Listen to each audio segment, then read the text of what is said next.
And Sam, you know, you mentioned that this is chick porn. Yeah, okay, but it doesn't mean that you have a bad sex life like Spirit insinuated, which I find is insulting. Sorry.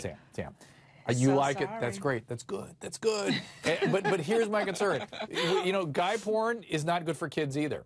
This, I'm concerned, is not good for young women. That's my concern. Here and there is okay. I think here and there is okay. I'm just saying. That's my concern. So what are you hearing out there in social media? Okay, so there is a hashtag that's trending, Dr. Drew. It's called 50 Shades is Abuse, and the theme is domestic violence. So, for example, quote, on Valentine's Day, we'd like to remind you that unwanted control, stalking, possession, threats, and coercion are not love.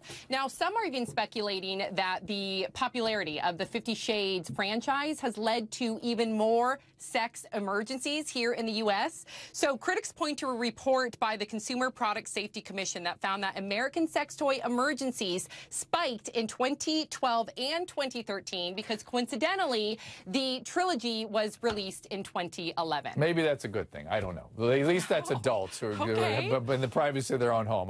It's not good if they're hurting themselves, obviously. But I am worried about somebody consenting for enslavement, and I'm worried about what this says to young women. Michelle Lewison is on the phone. She has a concern, similar concern. She's a mommy blogger who posted an open letter to her children after having seen 50 Shades of Grey. Now, Michelle, you sat in the theater and you say you looked around at other women and you felt sick? Yes. Hi, Dr. Drew. I did feel a little sick because I grew up watching movies where boy meets girl, they fall in love, and, you know, as we all did.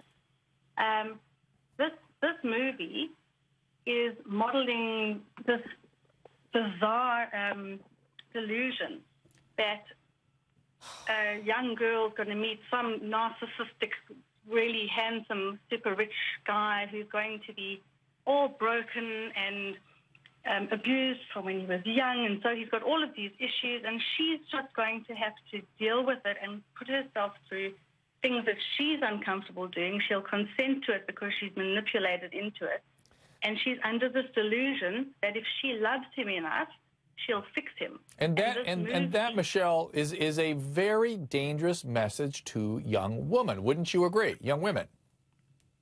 It is an extremely dangerous message because that delusion is what has landed many, many millions of women in women's shelters.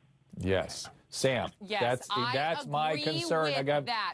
Okay, stop there. Emily, you nodded your head too. Emily, you nodded your head, yes? I agree. I agree. That is a fantasy. That is not reality. Okay, and Spirit, I know you're on my team with this one, right? Dr. Drew, Dr. Drew, yes, Dr. but Drew. Let me make this point, please, because I think it's so important. That is the subliminal message that most women are not going to get. And the reason why they're going to see this movie is for the fantasy that every woman wants to feel like this, Dr. Drew. Every woman wants to feel so passionate and have someone be that passionate about them. This is a recreation of a woman's fantasy. And so when I say to Sam, it's not about necessarily not having a great sex life.